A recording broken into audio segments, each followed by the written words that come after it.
Dopo l'occupazione della sede dell'Agenzia delle Entrate di Termini Imerese e delle filiali delle banche Unicredit e Intesa, gli operai della Fiat ancora non si arrendono. Questa mattina sono davanti ai cancelli di Villa Amalfitano a Palermo ancora per protestare e per far vedere il loro disagio nei confronti di una situazione che non si muove di un centimetro. All'interno di Villa Amalfitano si sta svolgendo un convegno alla presenza dell'assessore regionale all'economia Gaetano Armao.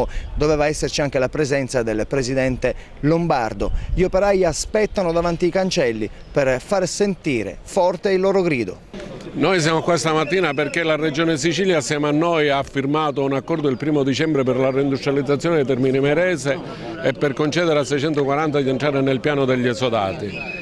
Noi abbiamo fatto pressione affinché l'accordo si applichi, ci aspettiamo le stesse pressioni che le faccia la Regione Sicilia e quindi oggi la festa dell'autonomia volevo intercettare il Presidente e la Regione proprio per comunicarci se loro hanno fatto pressione, quali sono le loro intenzioni, quali sono le notizie che loro hanno, perché al momento l'anno sta scadendo e se l'accordo non verrà applicato noi rischiamo tutto il licenziamento al 31 dicembre. In caso contrario, quali altre azioni intraprenderete? È chiaro che noi continueremo, finché non avremo risposte, i lavoratori di Termini non si fermeranno.